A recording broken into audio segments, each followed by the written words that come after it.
विश्वास के साथ गुरु महाराज का आगे घोष करें ताकि हम लोगों का अंतःकरण पवित्र हो जाए। बोलिए प्रेम से श्री सद्गुरु महाराज की जय। श्री सद्गुरु महाराज की जय। श्री सद्गुरु महाराज की जय।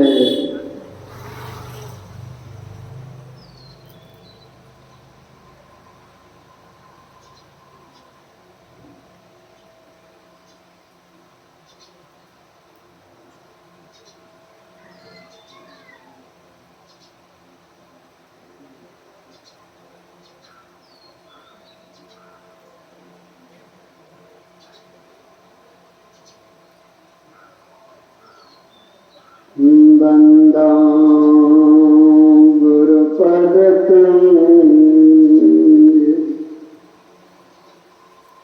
कृपा सिंधु नररूप हरि महामोहतम पुंज जासु वचन करन कर मेरा में कुछ नहीं जो कुछ है सब तोर तेरा तुझे को सौंपते क्या लागेगा मोर। धन्य धन्य सद्गुरु सुखदा महिमा कहीं न जाए। जो कुछ कहूँ तुम्हारी कृपा मोते कछु न बसाए। सर्वोच्च सिंहासन पर विराजमान सद्गुरु भगवान की पावन चरणों में अनंत बार प्रणाम। मंचस्थ सम्मान्य साधु समाज मानव जीवन का सबसे श्रेष्ठ कार्य करने हेतु सत्संग में पधारे हुए सज्जन वृंद, सत्संग प्रेमियों, माताओं तथा भक्तिमती बहनों, सबों को मेरा सत्य सत्य नमन।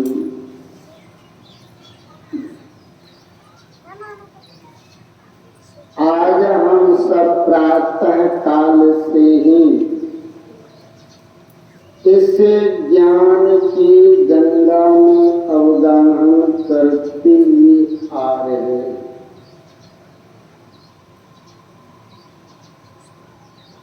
और आज का जो सत्संग है हम सबको ज्ञात है, जो हमारे अरविंद बाबू के पिताजी का पंच भौतिक शरीर त्याग कर स्वर्ग को सिधार गए। उस आत्मा की शांति तो सत्संग का कार्य कर्म रखा गया है। मैं आत्माओं के लिए मैं परमात्मा से प्रार्थना करता हूँ जो ऐसी आत्मा जहाँ कहीं भी जाए उसे शांति प्रदान करे। श्री सद्गुरु महाराज की जय। अभी हम लोग रामचरितमानस 7वें सोपान उत्तरकांड से मनुष्य शरीर की विशेषता को सुन रहे थे। सुबह के सत्संग में भी आप लोगों को मैंने कहा था,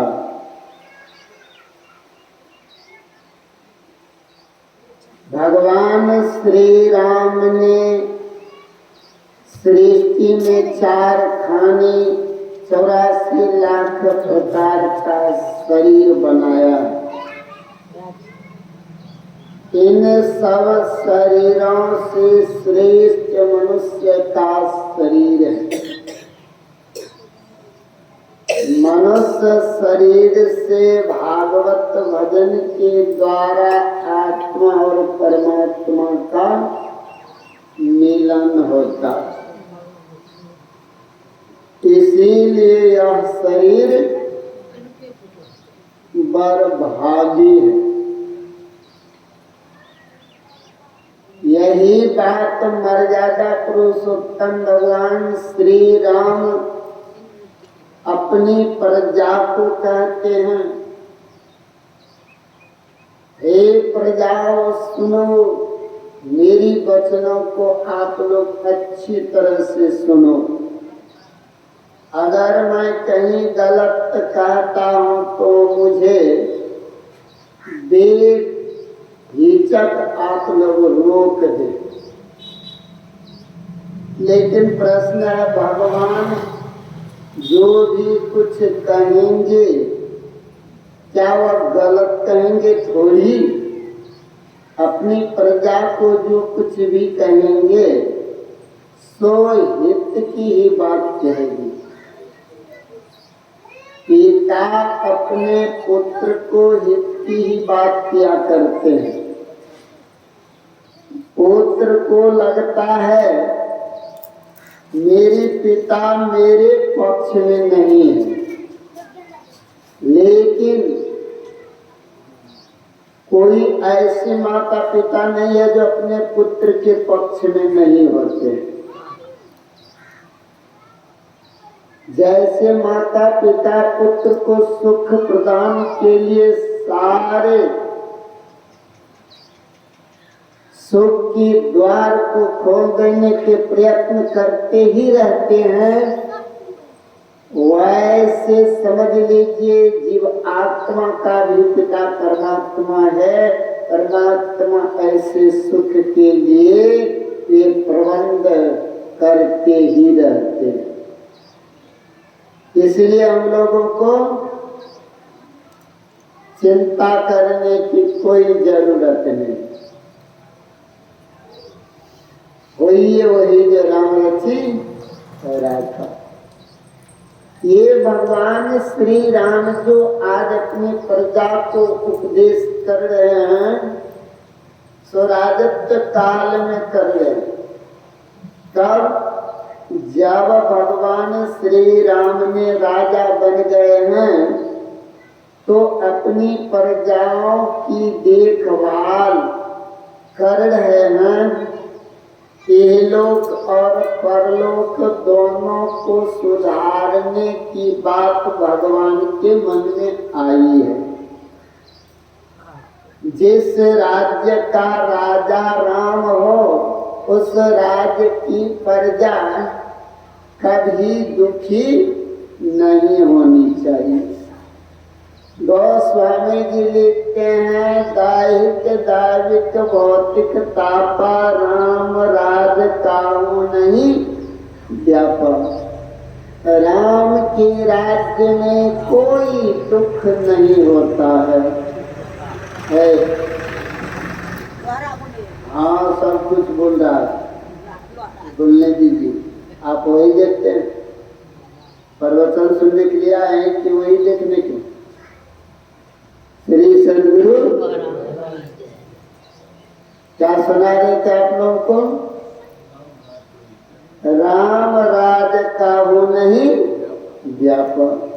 राम के राज्य में 3 दुख नहीं हुआ करते। कौन कौन? दैहिक, देह में जो रोग उत्पन्न होता है दुख, दैहिक दुख नहीं होते हैं। दैविक, दैविक कहते हैं किसको? देवताओं के द्वारा जो दी जाती है दुख वह दैविक है। भौतिक दुख यस्मात जैसे सर्प काट लेना आदि आदि के द्वारा गिर जाना, हड्डी टूट जाना, ये सब होते ही रहते। त्रैताप से कोई नहीं बचते। इसीलिए कहा ये तीनों ताप राम के राज्य में नहीं होता है। फिर भी राम राजा है, दुख नहीं है प्रजाओं को। खाने पीने की सारी सुख सुविधाएं हैं, नहीं है सुख। जब कोई दुख भगवान ने नहीं देखा है तो फिर भगवान को कहना क्यों पड़ा, यही समझ में नहीं आ रहा है कि नहीं। भगवान कहते हैं जाओ परलोक यहाँ सुख चाहो, सुनि मम वचन हृदय दृढ़ गढ़। हे प्रजाओं, इहलोक और परलोक का सुख चाहता है तो मेरे वचनों को सुन। इहलोक कहते हैं जीव जब तक इस शरीर में रहता है इहलोक में रहता। इस शरीर का त्याग कर जब स्वर्ग सुख को भोगने के लिए जाते हैं कि नहीं जी, कहते हैं वह परलोक है, वह दूसरों का लोक परलोक है। मतलब ये परमात्मा के लोक को क्या कहा, परलोक। अपर में दूसरा, दूसरे के लोक, दूसरे का लोक क्यों कहा। अभी हम आत्मा भी अलग है और परमात्मा भी अलग अलग पड़ा है। इसीलिए जब दो होगा, एक आत्मा होगी दूसरा परमात्मा, यही दुविधा लगी हुई है। इस दुविधा को दूर करना होगा। दुविधा गंधक खुलुहे बहुरिया, दुविधा को दूर करना है, दुविधा को मिटा देना है। तो जहाँ जाकर दुविधा मिट जाए वहाँ तो जाते नहीं, जहाँ दुख पर दुख उत्पन्न होता रहे वहीं चले जाते रहते हैं।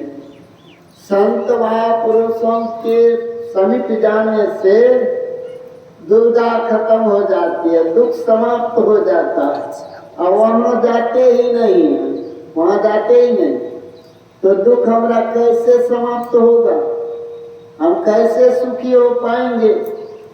राम के राज्य में यह दुख नहीं, फिर भी भगवान ने सुख और दुख की बात कर रहे हैं। जो परलोक यहाँ सुख चाहो, राम राजा बने हुए हैं, फिर भी भगवान श्री राम स्वयं कह रहे हैं क्या करना चाहिए बताइए। तो अब वे राम के राज्य में कोई दुख जब नहीं था तो फिर भगवान ने इस तरह क्यों कहा। गोस्वामी जी को क्यों लिखना पड़ा, जो परलोक यहाँ सुख चाहो सुनि मम वचन हृदय दृढ़ गढ़। इसलिए कि कहते हैं इन शरीर में जब तक जीव आत्मा रहती है, जीव आत्मा नैहर में रहती है। नैहर इस शरीर संसार को नैहर का, और इस शरीर संसार से जीव आत्मा परमात्मा से मिलने के लिए जाएगा। शरीर संसार नैहर में हमें रहनी सीखनी होती है। कबीर साहब ने कहा नहिरा में रहलो रहनियो न सीखलो, ससुरा न होते गुरु गजन। जो जीव इस मनुष्य शरीर को प्राप्त करके अगर परमात्मा प्राप्ति का मार्ग नहीं लिया है, समझ लीजिए वह रहनी नहीं सीखा। हाँ, रहनी गहनी की बाता, बैठा रहे चला पुनि जाता। जब हम संत महापुरुषों के समीप जाते हैं तो बैठे रहते हैं, पर रास्ता हम बैठे बैठे चलते रहते। बैठा रहे चला पुनि जाता।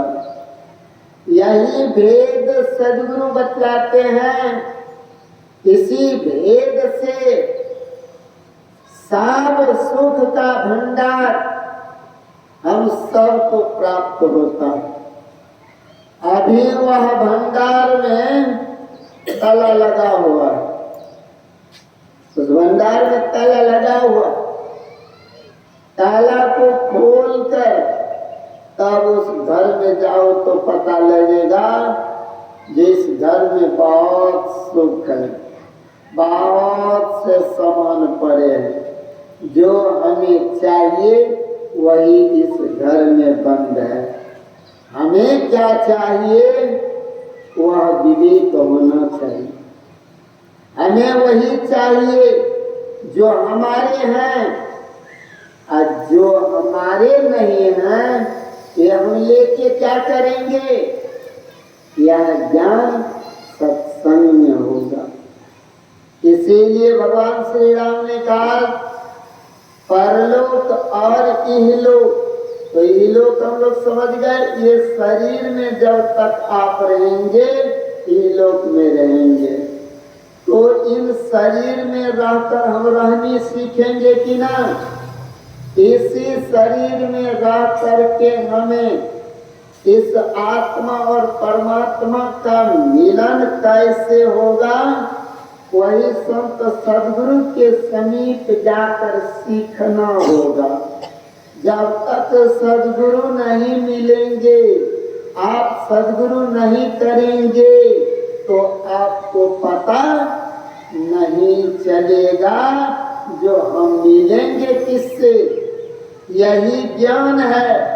ज्ञान के बिना योग अधूरा है और योग के बिना ज्ञान अधूरा है। समझ रहे हैं? ज्ञान कहते हैं मिलने जानने को, योग कहते हैं मिलने को। तो जाने बिना न होई प्रतीति, बिन प्रतीति होई नहीं प्रीति, प्रीति बिना नहीं भक्ति होती है। हमें जानना होगा, पहचानना होगा जो हमारे ये सुख क्या है, दुख क्या है। जब तक ये जानकारी आपको नहीं प्राप्त होगा आप क्या करोगे? कुछ नहीं कर पाओगे। इसलिए जानना अति आवश्यक है ना।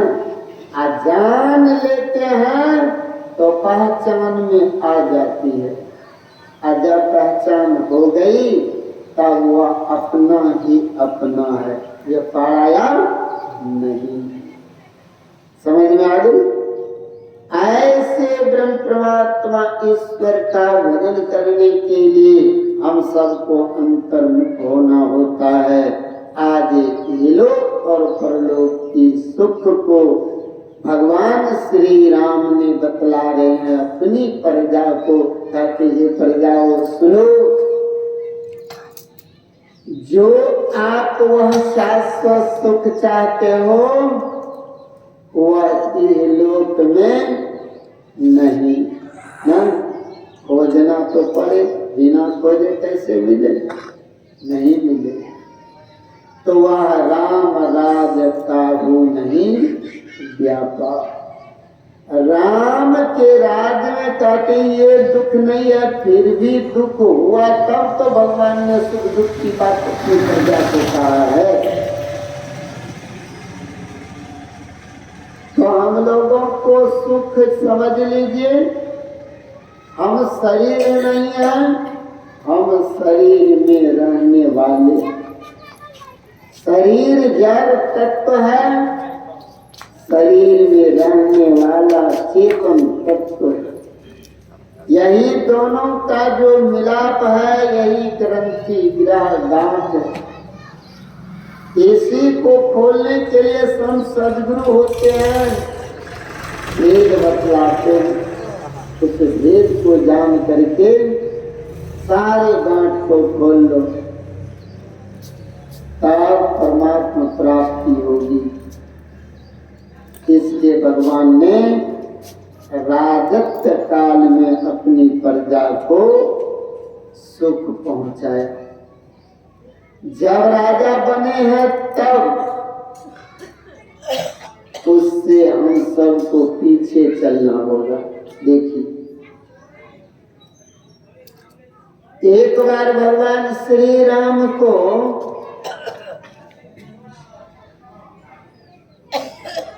भगवान श्री राम अवध के राजा हैं,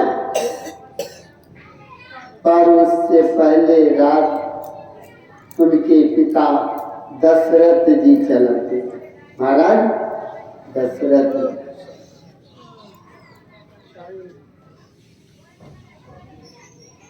बैठ कर सुनो कहीं श्री सदगुरु। हाँ,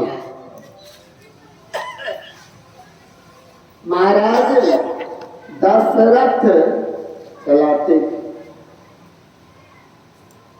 राम राज्याभिषेक योग हो गए।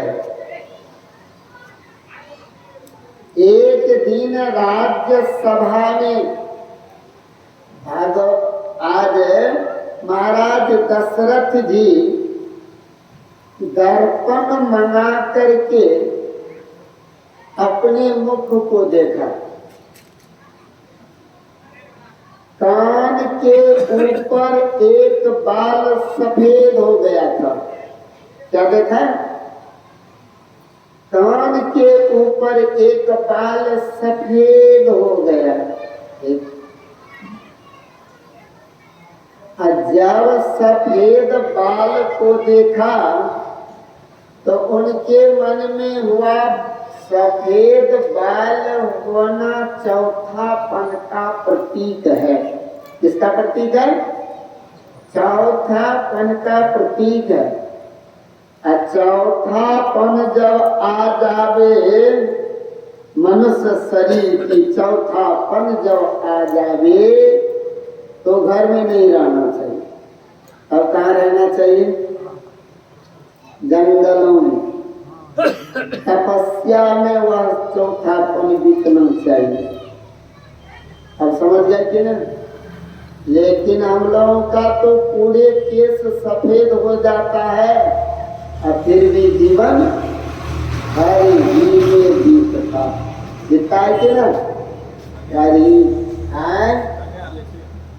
हाँ, पता ही नहीं चलता है जो हम बूढ़ हुए ना, क्योंकि ऐसे ऐसे केमिकल आते हैं जो ड्राई कर लेते हैं ना। महात्मा लोग भी ड्राई कर लेते हैं, तो आप लोग की बात से दूर जाने देते, समझ गए? हाँ, महात्मा लोग भी बैठे बैठे हुआ कैसे रंगने में लगा रहता है। ये भगवान क्या रंगा? तो कबीर साहब ने कहा, मन रंगाया जोगी रंगाया, कपड़ा दाढ़ी बनाए बन गए बकरा। समझ गए? क्या होगा? हमें जिसको रंगाने की जरूरत है उसको तो रंगा नहीं पाते हैं, और जिसको नहीं रंगाना चाहिए वही कम कर रहे। ये भी शैतान इस तरह से लगा रहता है, आज रंग दो कल तुम जोर से फिर वही उजला सफेद दिखाई देने लगे हैं, और फिर परसों सब काम छोड़ करके बस रंगाते रहो। यही ये चौथापन आ गया। बाल कह रहे हैं तुम्हारी बुढ़ापा आ गई है, अब राजपाट को छोड़ो, हाँ, संन्यास जीवन धारण करो, ये बतला रहे हैं। दांत टूट जाना चौथापन का प्रतीक है, केस पक जाना चौथापन का प्रतीक है। लेकिन दांत भी टूट जाए तो दूसरा दांत लगवा लेते हैं, केस फट जाए ड्राई करवा लेते हैं ना, ताकि देखने में जवानी ही हरी दुनिया। लेकिन वहां मौत से बचा पाओगे? जब मौत चली आएगी तो क्या उसको कहोगे लगा करके जवानी है अभी बूढ़े नहीं, उसको समझा पाओगे? इसको समझा देते हो रंग के द्वारा ना, रंग लेकर। लेकिन यमराज को किस लेकर के समझाओगे? छोड़ेगा? मृत्यु आएगी तुम्हें ले जाएगा। इसलिए धर्म को दूर करो, केवल सत्संग करो, साधु संग करो, उनके समीप जाकर सद्ज्ञान प्राप्त करो। इतना सत्संग कर लो, इतना सत्संग कर लो, संसार से समय को निकाल करके जो ऐसा संस्कार छाप हमारे इससे ऊपर पड़ जाए, चेतन के ऊपर ऐसा पड़ जाए, समझ लो मन के ऊपर जब छाप न पड़ेगा तो समझ लीजिए कोई काम होने वाला नहीं है। इतना भजन करो। इसलिए आज महाराज दशरथ जी क्या कहते हैं, तो गए जो प्राण से भी अधिक प्रिय। कौन थे दशरथ जी को प्राण से प्रिय, अधिक प्रिय? प्राण से भी है कौन? राम। हे भगवान, रामायण ये सबने पढ़े।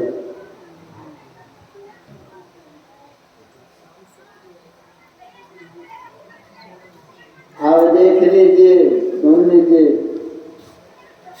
अब इसका भी उत्तर आगे चल करके देंगे, सबका उत्तर इसी में मिल जाएगा आपको, समझ गए? महाराज दशरथ को प्राण से भी अधिक प्रिय एक ही रानी थी। एक है, हाँ, एक ही पत्नी थी ना, पत्नी थी। अगर राम उनको प्रिय होता, देखिए रामायण कहते हैं राम राम कही राम गयो सुरधाम ना। राम राम कह करके महाराज दशरथ प्राण का त्याग किया है, सब जानते हैं ना, सब जानते। लेकिन जहाँ प्राण से भी अधिक प्रेम और प्यार महाराज दशरथ की कैसे किया करती थी। महारानी थी कौशल्या, लेकिन उनसे उतना नहीं जितना कि कैसे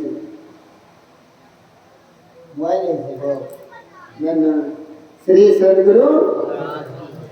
तो इसलिए अब उसका भी उत्तर सुन लीजिए। अगर ऐसा प्यारा न होते तो देख लीजिए, कोप भवन में गए थे, कोप भवन में ना, कोप भवन में जब केकई चली गई थी तो कोप भवन में महाराज दशरथ क्या कर रहे हैं इसको, केकई से हे सुलोचनी, ये शब्द पढ़े कि ना, मतलब सुंदर आंख वाली। असुंदर आंख वाली सुलोचनी जो कहते हैं, समझ गए, लोचन में आंख होता है कि ना। तो सुलोचनी जब कह रहे हैं तो इसका मतलब क्या होगा? रूप का वर्णन वही करते हैं जो विषयों में आसक्त होते, समझ गए। इस तरह से कहते हैं हे सुलोचनी, हे सुमुखी, मतलब सुंदर मुख वाली, इसका मतलब महाराज दशरथ को उसका आंख मुंह रूप यथार्थ अच्छे लगते हैं, इसीलिए सुंदरता का बखान कर रहे हैं कि ना। हाँ, इसलिए गोस्वामी जी कहते हैं दशरथ जी वैराग्य के प्रतीक हैं, लेकिन जब दशरथ जी के अंदर वैराग्य होता तो आज के कई लोभ मत्सरा मोह का प्रतीक है, तो ऐसे लोभ और मोह जब सबसे पहले से, मतलब ये सब लोभ और मोह पहले से जब रहता है साथ में, तब जो वैराग्य का भेष बनाकर भजन करने लग जाएंगे तो वैरागी जीवन आपका नहीं टिक पाएगा। समझ गए? टिक पाएगा क्योंकि वह घुसने अपने क्षेत्र में देगा ही नहीं। देगा अपने क्षेत्र में घुसने के लिए? नहीं देगा। उसको धक्का दे करके भगा देगा, निकाल देगा। समझ गए? यही हालात हुई है महाराज दशरथ। दशरथ तो राजपाट से वैराग्य हो गए, राम को राजा बना देंगे। समझ गए? बना देंगे। आइए स्वरूप हुआ क्या? हाँ, वही है, वही जो राम रचि राखा वो करी तर्क बढ़ावे सखना। राम ने जो पहले से रच के रखा है होगा वही ना, होगा वही जो राम जी को भावेगा, वही हुआ। महाराज दशरथ आज जब यहाँ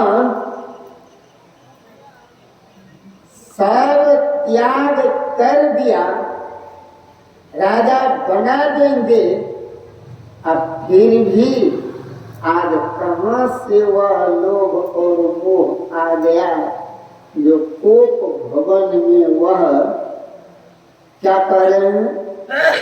हे सुलोचनी, हे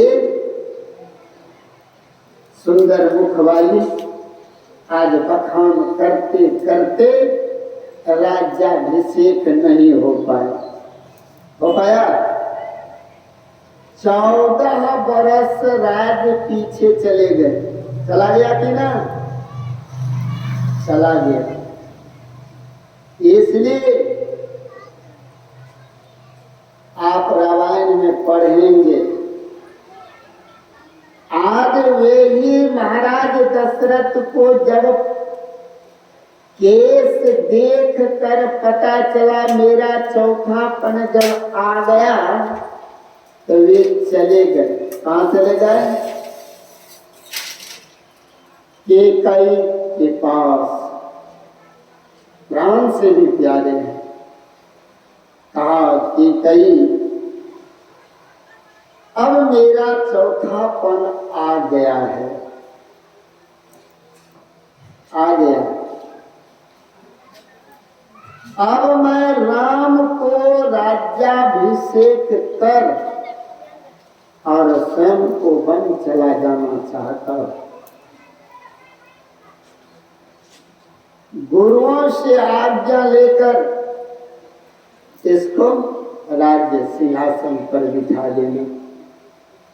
राम को राजा बनने की खबर महाराज दशरथ के मुख से केकई जब सुनी है तो विभोर हो गई। हाँ, विभोर हो गई। उसी बीच महाराज दशरथ सबको खबर देते हुए क्या करते हैं? आज्ञा दे दिया अवध का राजा अब राम होंगे, इसका तैयारियां सब कोई करने लग जाओ। सारी प्रजा तैयारियां में लग गई है, तैयारी में लग गई। अवध में खुशी मनाई जा रही है, नहीं जा रही है सोनी, खुशियां मन रही है कि कई झूम उठी है। उसी बीच मंथरा आई है। मंथरा जब आई है, मंथरा कुबड़ी बूढ़ी न, हाँ, जब मंथरा आई तो महारानी केकई ने अपनी गले की हार खोल करके मंथरा के गले में पहना दी। समझ, मंथरा के गले में पहना। आज खुश हो जाओ, कल मेरे राम राजा बनेंगे। कल मेरे राम राजा बनेंगे। राम क्या है? अब देख, आत्मा ही राम है। 14 इंद्रियां ही आत्मा रूपी राम के लिए बंद, 14 वर्ष का बंद है। याद रखिए, शरीर ही अवध है। अवध का राजा राम को होना चाहिए, लेकिन कोई और बैठे हुए न। आज भी महाराज क्या सुना रहे थे आप लोगों को कि कई ने जब हार पहना दी किसको? मंथरा को। और जब मंथरा को तो कहा आप राम को राजा बनने की बात कर रहे हैं ना? कहा आपका पुत्र तो भरत है, तो भरत का राम राजा बने।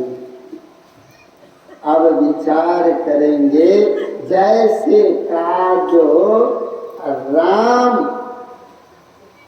ये आपका पुत्र नहीं, एक के कौन कर रहे हैं? ये कर रहे हैं मंथरा। आपके पुत्र तो भरत हैं। कहा हाँ भरत हैं। कहा भरत के भाग्य में कहाँ लिखा हुआ है राज्य सुख? और देख, ये तो राम के सेवक बनेंगे। सेवा उसके भाग्य में लिखा हुआ, क्योंकि कुबरी को पता है वासना राम की हुई है, हैं? अब देखिए भोल कहाँ से बोल रहे। जैसे कहा तो कहते हैं मंथरा से कि कई कहते हैं देखो ये मेरे पुत्र भरत हैं, पर ये भी मेरे ही पुत्र हैं।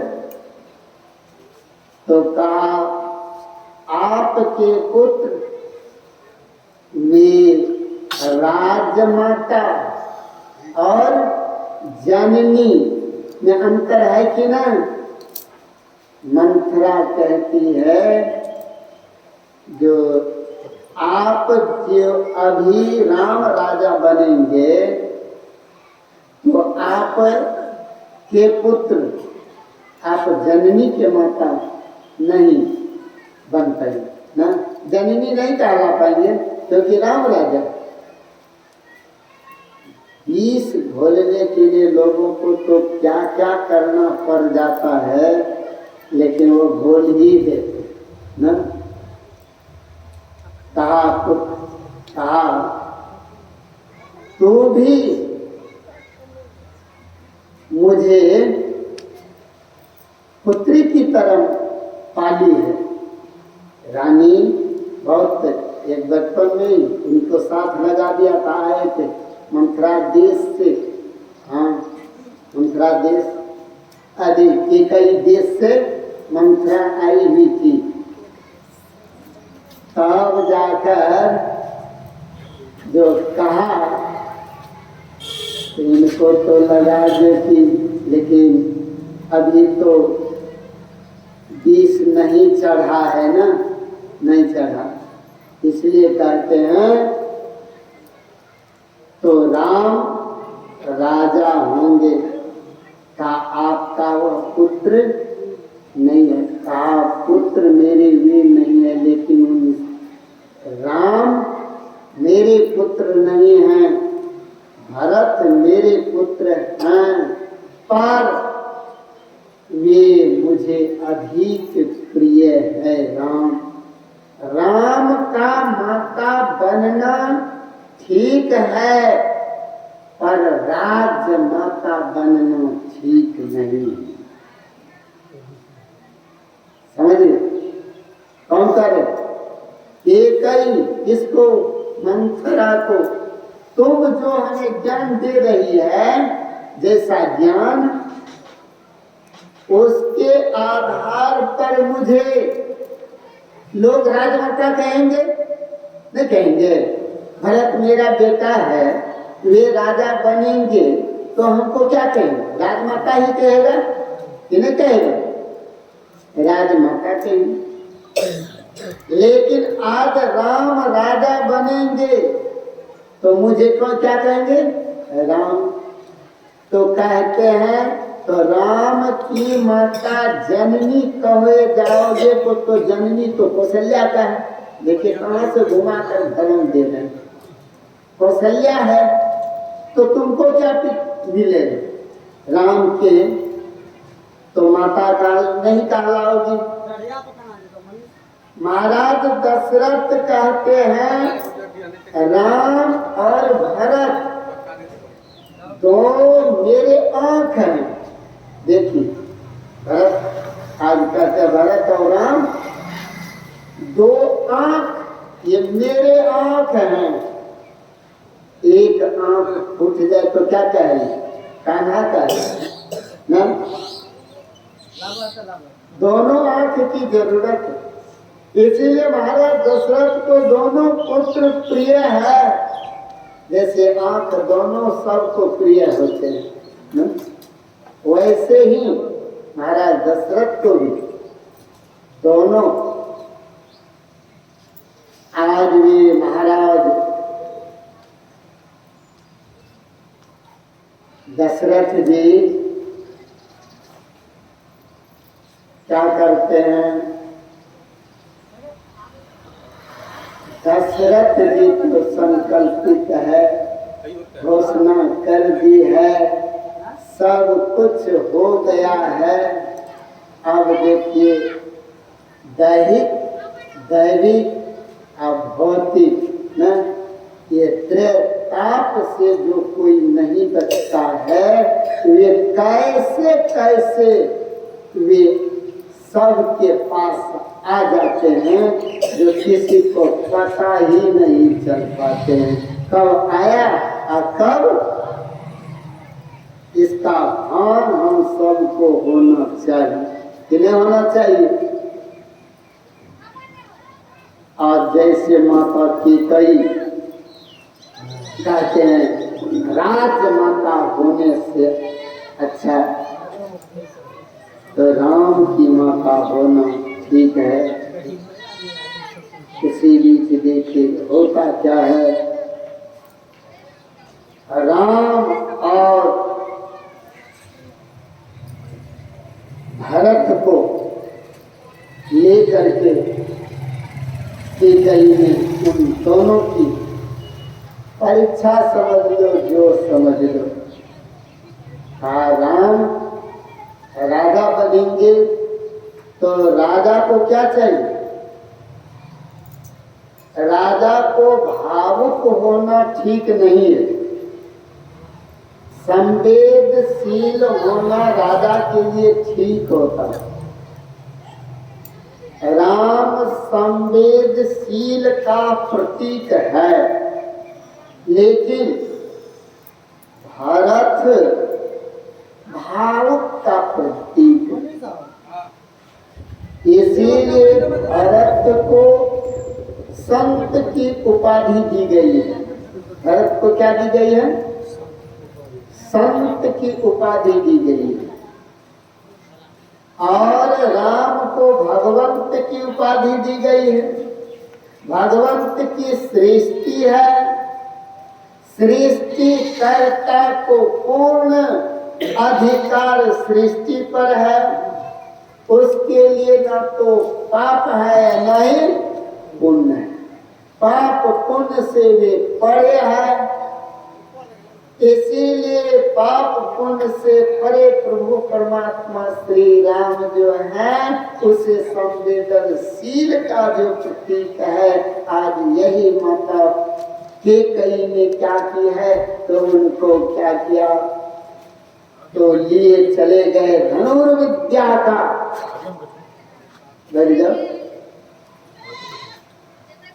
धनुर्विद्या सिखाने के लिए उसे याद आ गया। क्या याद आते हैं? राम का याद जो बचपन में देखे थे, राम की याद आ गई और मंत्रा को कह दिया अभी जाओ और मुझे विश्राम करने की जरूरत है। वह विश्राम में क्या जाएंगे? राम को देखा और हाथ लेकर के चल दिया।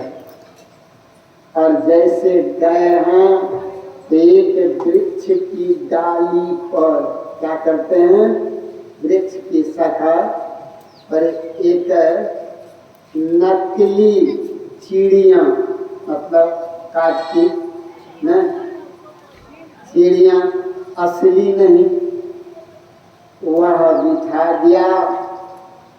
और भरत और राम दोनों को ले गए हैं। कहा भरत इस चिड़िया को तो साधो, मतलब चिड़िया पर निशाना लगाओ।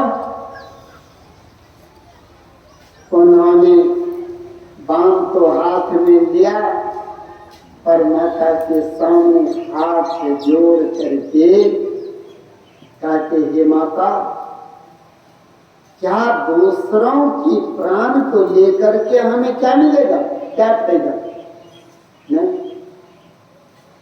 सभी प्राणियों पर जो समान भाव दिखावे उसी को तो भावुक कहते हैं ना। गोस्वामी जी कहते हैं, सिया राम मैं सब जग जानी, कराऊं प्रणाम जोरी जुग पानी। सृष्टि में जो कुछ भी है सब में वही जीव परमात्मा के हैं, हम भी परमात्मा के हैं। इसीलिए हमें हिंसा नहीं करनी चाहिए। ऐसे वृत्ति जिसके पास आ जाए तो वह क्या होगा? संतप्त वृत्ति है कि ना, उसको क्या कहेंगे? संतप्त वृत्ति। संत किसी को सिर नहीं फोड़ते हैं, है कि ना। संत सबको सुख पहुंचाते हैं। एक बार भगवान बुद्ध के शिष्य भगवान बुद्ध के पीछे पीछे चल रहे। एक व्यक्ति ने एक बांस में एक सोने की कटोरा को बांध दिया और उन्होंने कहा दिया, इस बांस की फुंजी पर कटोरा बांधा हुआ जो है, इसको जो कोई हाथ को बढ़ा करके चुम लेगा उस कटोरा उसी का हो जाएगा। तो साधकों के अंदर साधना के द्वारा जो भी शक्तियां होती है, उन शक्तियों से साधक सब कुछ कर लेते हैं। जो चाहे सो हो जाएगा, कर लेगा। अब ये क्या करते हैं, देखा तो ये लिखा हुआ है तो चलो इस सोने की कटोरा तो हो जाएगा। उन्होंने अपने जोग बल से वह भिक्षु ने क्या किया, तो हाथ ऊंचा कर उस कटोरा को चुम लिया, तो कटोरा स्वतः उसका हो गया, उतार कर लिए चले गए। भगवान बुद्ध जब कुटिया पहुंचे तो कहा, संत किसी का सिर फोड़ने के लिए नहीं होता, संत तो सुख पहुंचाने के लिए होता। साधन दुर्गन जो चली आवे एक ही दृष्टि निहार, यही वृत्ति संत की होती है। भरत जी भावुक होकर के माता से कहते हैं, माता ये दूसरों का प्राण ले करके ये ठीक नहीं लेना चाहिए। उन्होंने प्राण उनका नहीं लिया, बांध रखे। तब फिर माता कैकेयी कहते हैं, राम से राम चल भेदन करो। अब भेदन कर लिया, राम ने भेद दिया, गिर तो गए, बाण लगते ही नीचे दोनों भाई को वहां ले गए। अब ले गए हैं तो अब जब बाण लगी है, चिड़िया नीचे गिरी पड़ी है, तो वहां तो खून भी होना चाहिए न। अब देखते हैं तो ये कौन कुछ भी नहीं है, चिड़िया नकली है, काठ की बनी। अब जैसे देखा तो माता की कही, राम इस चिड़िया को जो बाण मारे हो, क्यों तुम्हें दया नहीं आई चिड़िया पर? भगवान श्री राम ने उत्तर दिया। भगवान श्री राम उत्तर देते, श्री सदगुरु कौन गोप करे लगे छिया ना होते रहते तो हमरो बुझे आगे जेगी। श्री सदगुरु तो आज वे क्या किए हैं, वे बाण समझ गए कि जैसे मारे तो कहते हैं, राम तुम्हें दया नहीं आई, चिड़िया को मार गिराया। तो कहते हे मां, चिड़िया से कहीं मूल्यवान तो आप, माता की वचन का आज्ञा का पालन करना पुत्र का धर्म है न, पुत्र का धर्म है। इसलिए अगर आपकी वचन का पालन नहीं करता तो मैं अपने धर्म का पालन नहीं करता, पुत्र कहलाने योग्य नहीं होता। अब देखिए जननी में न, राज माता की बात जो आप लोगों को मैंने सुनाया, फर्क कितना कैसे है न, क्या फर्क होता है समझ लीजिए। इसी आज वे कहते हैं माता का धर्म,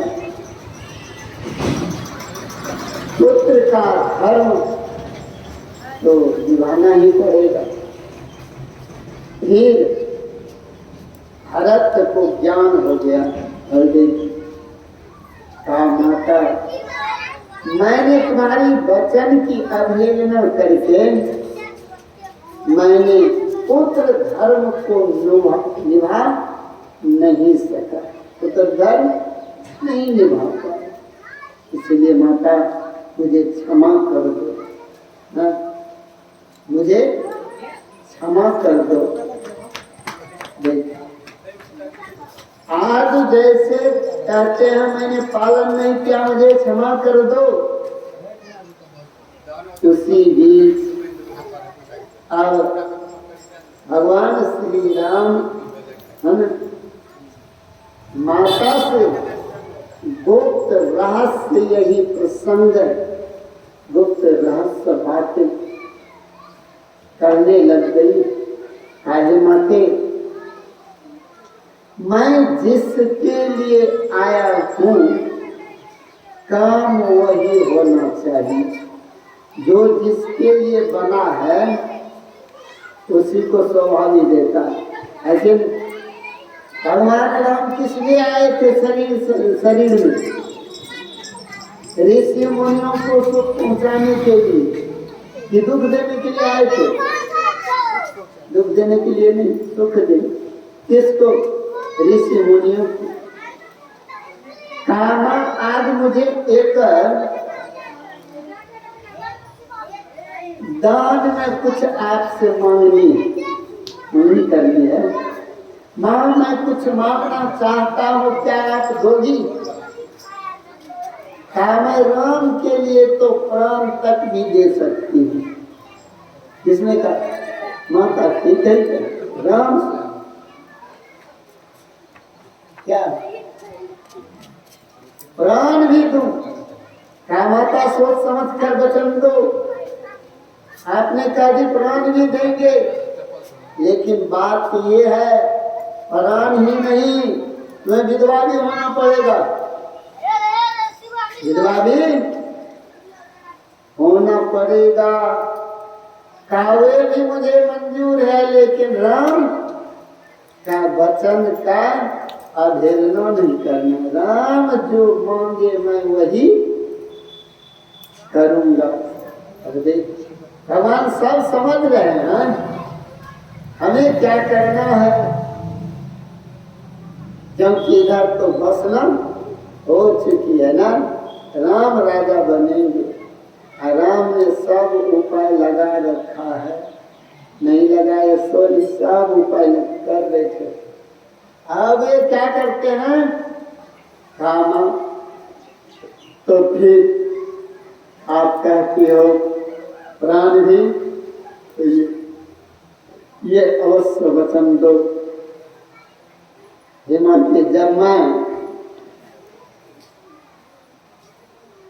विश्वामित्र मुनि के साथ गए थे, विश्वामुनि के साथ वन को, तारका और सुबाहु को मैंने मार गिराया। उस समय मेरे मन में भाव आया, जो कुशासन पर बैठ करके जो आनंद प्राप्त होगा, सो राज्य सिंहासन पर बैठ करके वह सुख नहीं प्राप्त होगा। क्योंकि मैंने राज्य सिंहासन पर बैठने के लिए नहीं आया हूं, मैं तो उस आसन पर बैठने के लिए आया हूं। उस आसन बुझे क्या? उसके आसन पर कौन बैठता? योगी ऋषि मुनि लोग ना, जो तपस्या करता है, यही ना। राम किस लिए आए थे? राज सिंहासन पर बैठने के लिए कि कुश के आसन पर बैठने के लिए?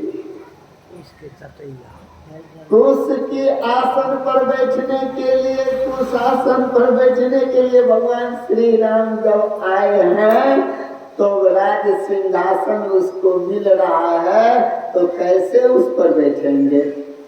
बताइए। इसलिए आज भगवान श्री राम माता से कहते हैं, माते तो वचन दो मुझे, जो पिताजी के जो दो वचन आपके पास धरोहर रखा हुआ है, उसमें से एक वचन भारत के लिए राज गद्दी और मेरे लिए 14 बरस के लिए वनवास मांग लो। कहा राम मांग तो अवश्य लूंगी, लेकिन जब भरत के लिए जब राज गद्दी मांगेंगे भरत अली, तो जब आएंगे तो भरत हमें कभी भी मां नहीं कहेंगे। भरत के मां हमें नहीं कहेंगे, हमसे नाता विच्छेद कर लेगा। कहा वे सब दुख मैं झेल लूं जाओ, लेकिन राम का वचन का पालन करेंगे। लोग तो माता कैकेयी को दोष देते हैं, लेकिन रहस्य की बात जब जानेंगे तब दोष देना बंद कर देंगे न। लेकिन रहस्य को जानना हो। आज वे क्या करते हैं, सब कुछ सहन कर लेते। अब उन्होंने कहा ठीक है, ऐसा ही होगा। उन्होंने मांग भी लिया ना, महाराज दशरथ से मांग भी लिया। कोप भवन में क्या क्या नाटक की ना, और जो राम को 14 वर्ष के लिए वनवास जाना पड़ा। वही जो राम रची राखा, वो करी तर्क बढ़ावे शाखा। मेरे कहने का भाव यही है, ये शरीर रूपी अवध है, पर आत्मा रूपी राम का पूर्ण अधिकार है। पर आत्मा रूपी राम इस शरीर रूपी अवध का राजा नहीं बन पाए हैं। इंद्रियों का राजा मन है। मन के संग में कौन जाता है? मन के संग में चेतन रहता है। विषयों का ग्रहण करते करते विषयानंद हो गए हैं, राम राजा नहीं बने हैं। राम राज्य की स्थापना जब नहीं की है, इसीलिए हम सबको दुख हो रहा है। इसलिए 14 ही इंद्रियां होती है, इसीलिए 14 वर्ष का वन है। और इंद्रियों का राजा मन है, मन का संग चेतन से है, और दूध घी की तरह है। इसीलिए इन दूध और घी की तरह मिली हुई जो चेतन है और मन, तो ऐसे मन को चेतन से अलग कर लेने के लिए, मन से अलग चेतन को कर देने के लिए सद्गुरु की युक्ति जरूरी है। और सद्गुरु युक्ति करे तो सहज करे, जीव भव सागर से तर जाएगा। ऐसे ही भजन करने के लिए परमात्मा ने बड़ी कृपा करके हम सबको यह मनुष्य का शरीर दिया। इसीलिए इन शरीर को हम सबको क्या करना चाहिए? शरीर के मूल्य को जानना चाहिए। जितना मूल्य इन शरीर का है, अन्य किसी भी शरीर का मूल्य उतना नहीं हो सकता। इसीलिए बड़े भाग मानुष तन पावा, सुर दुर्लभ सब ग्रंथ कई गावा, साधन धन मोक्ष करी द्वारा, अपाई देही परलोक समारा। परलोक को संभालने के लिए परमात्मा ने यह मनुष्य का शरीर दिया है। हम सबका परलोक बिगड़ा हुआ है, क्योंकि परमात्मा जब तक नहीं मिल गए हैं तभी तक परलोक बिगड़ा हुआ है। परमात्मा मिल जाए, हमारा बिगड़ी काम बन जाए, तभी हमारा बिगड़ा हुआ काम सुधर जाएगा। जब तक नहीं मिला है तब तक मेरा काम बिगड़ा हुआ ही है। इसीलिए बिगड़ी बात बनाई सद्गुरु, बिगड़ी को विमल न। इस तरह का भजन किए बिना कोई सुख नहीं पा सकता। इसीलिए साधन धाम मोक्ष करी द्वारा। साधनों का घर यह शरीर है, मोक्ष का द्वार इसी शरीर में लगा हुआ है। इस शरीर में 10 द्वार होते हैं। 10 द्वार में 9 द्वार खुला हुआ द्वार है और एक द्वार बंद द्वार है। बंद द्वार को 10म द्वार कहते हैं।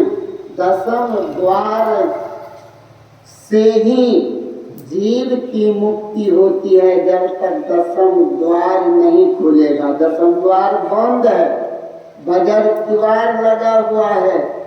इन्हीं बजर किवाड़ को खोलने के लिए हम लोग सदगुरु महाराज से विनती करते हैं। क्या करते हैं विनती? कहते हैं तुम साहब रामन हो, राम करो सरकार, भव सागर में हो करो खेल उतारो पार। हम ऐसी विनती करते हैं प्रभु, इस भव सागर में पड़े हैं, खे करके तू पार लगा दो मेरी नैया को ना। तो कहते हैं सदगुरु केवट, और हम जिसको मल्लाह बोलते हैं, सदगुरु मल्लाह। शरीर नौका है, जीव को पार करना है।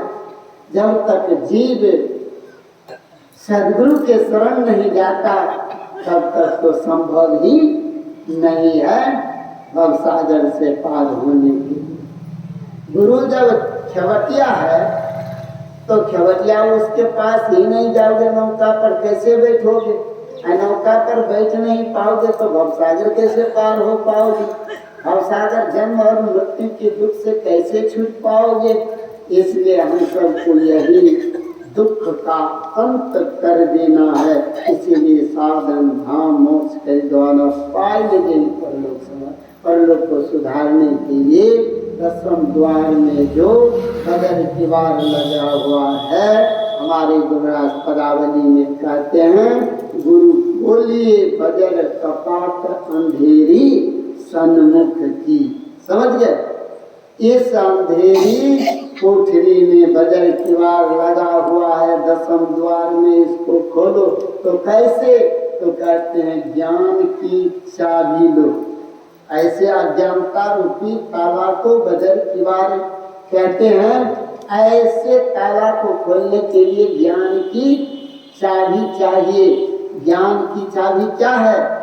जो दीक्षा लेकर मंत्र का जप करते हैं, समझ लो उनको चाबी मिल गया। और जो उसको जितना करेगा समझ लो उतना घर को खोलकर साफ सफाई कर अपने घर में बैठेंगे। और जो चाबी ले लिया अब खोलना जानबे नहीं करेगा तो क्या करेगा? बजा बजा करके लौट जाओगे। इसलिए सीखो सदगुरु से वह ताला कैसे खोला जाए। समझ गए? कबीर साहब ने कहा, ज्ञान तेरा कुंजी हाथ ले लो, खोल लो बजर केवड़िया, धमसिए बैठबे ना अपने घर, धमसिए बैठबे। मतलब ये ज्ञान की चाबी जब आपको मिल जाएगा तो याद रख लीजिए, अपने घर आप चले जाएंगे और अपने घर में सब कोई सुख से रहता। अभी आप लोगों को थोड़ा अगर सत्संग लेट हो गया तो कहेंगे क्या, जल्दी आरती करो बाबा घर जो हैं, घर भागेंगे अपने घर जाने के लिए। वैसे अभी आप जहाँ पर रह रहे हैं वो अपना घर नहीं, ये शरीर अपना घर नहीं है। समझ गए? ये दूसरों का घर है। इस घर को जिसने बनाया उसी का ना अधिकार है, हैं? इस घर को किसने बनाया? इस घर को परमात्मा ने बनाया है। तो ये परमात्मा का बनाया हुआ जो घर है, इसीलिए परमात्मा का ये घर माया है। घर द्वार माया है कि नहीं? घर परिवार क्या है? माया ना। माया में की क्या है? कितने शब्द है? माँ या ना, और उल्टा दो तो या माया ना। यानी माया ये ममता की मूर्ति जो है माता ना, और पिता ऐसे माता पिता इस घर में रहने वाला ये सब के सब क्या कहते हैं? तो बाबा हमें तो माया छोड़ते ही ना, हम क्या करें? ऐसा काम हम लोगों को नहीं करना चाहिए। समझ गए? ऐसा काम हम लोगों को समझो ये शरीर जीव आत्मा के लिए माया है, जो आत्मा के लिए शरीर माया है। ऐसे माया से उपरांत होना है हम सबको, तभी तो कल्याण है, नहीं तो जीव परेशान ही रहेंगे। समझ गए? जीव परेशान ही रहेंगे। इसीलिए परेशानी में नहीं जाना है हम लोगों को। साधन धाम मोक्ष करी द्वारा अपाई गई परलोक। परलोक को सुधारने के लिए जो शरीर मिला है, ऐसे शरीर साधन का घर है। इस शरीर से यही साधना करनी होगी, तभी इस शरीर से मुक्ति मिलेगा, नहीं तो मुक्ति नहीं मिलेगी। इसलिए गुरु महाराज कहते मुक्ति मार्ग जानते, साधन करते नित्य, साधन करते नित्य, सत्य चित्त जग में रहते। सत्य चित्त आनंद से जो रहना चाहते इस घर में, तो ऐसे सच्चिदानंद ब्रह्म परमात्मा ईश्वर आपके अंदर है। अंतर्मुख होकर भजन करने से हम लोगों को शाश्वत सुख की प्राप्ति होती है, आत्मा परमात्मा का मिलन हो जाता है। इसीलिए हम सब के सब भजन करते हैं, नहीं तो भजन क्या करने की क्या जरूरत है?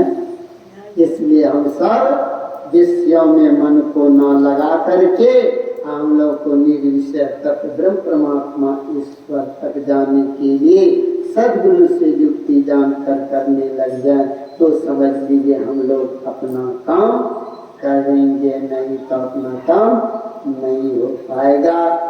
इसीलिए मैं अपने समाज स्वरूप में आप सबों को जो मनुष्य शरीर के संबंध में आप लोगों को मैंने सुनाया, गायक लोग जी हैं, इनसे भी आप लोग अच्छे अच्छे भजन को सुन लीजिए। फिर आरती गान होगी। एक सूचना आप लोगों को मैं दे देता हूँ। बोलिए प्रेम से श्री सद्गुरु